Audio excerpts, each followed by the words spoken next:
జయశంకర్ భూపాలపల్లి జిల్లాలో అర్ధరాత్రి గాలివాన బీభత్సం సృష్టించింది. కాటారం, మహదేవ్పూర్, మహాముత్తారం, మల్హార్, పలిమేల మండలాల్లో రాత్రి ఈదురుగాలులతో కూడిన వర్షం పడింది. పలు కొనుగోలు కేంద్రాల్లో వరిధాన్యం పూర్తిగా తడిసింది.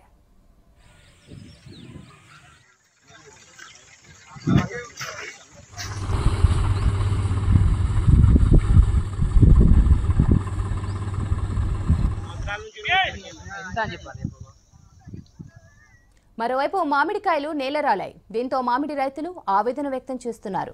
కొన్ని చోట్ల భారీగా చెట్లు, విద్యుత్ స్తంభాలు నేలకొరిగాయి. పలు ప్రాంతాలకు విద్యుత్ సరఫరా నిలిచిపోయింది. కాటారం మండలం ఎర్రగుంటపల్లె గ్రామం భూపాలపల్లి జిల్లాలో ఉంటున్న నివాసిని. నిన్న రాత్రి అకాల వర్షం కారణంగా చెట్లు బీభత్సం సృష్టించి నా నివాసం ఉంటున్నటువంటి ఇల్లు మీద పడడం మూలంగా ఇల్లు పూర్తిగా డ్యామేజ్ అయింది.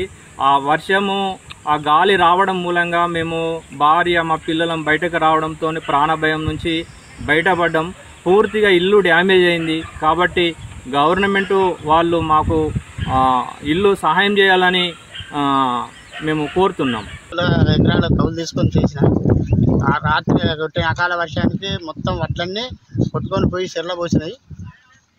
దీనికి ప్రభుత్వం ఏమన్నా మాకు ఆదుకొని సాయం చేసినా సరే, కానీ లేకపోతే మందు తాగి మరణంగా ఒకటే చచ్చిపోవటే.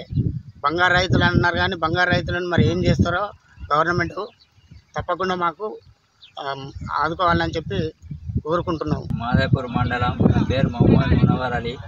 మొత్తం రాత్రి 10 గంటలకు వరదొచ్చి వర్షం పడి తెల్లారుజాము వరకు వర్షం పడ్డది. మొత్తం వరదల వడ్లన్నీ కొట్టుకుపోయినాయి, చెరువులకు పోయినాయి. మొత్తం బాగా జరిగింది. ప్రభుత్వం సహకారం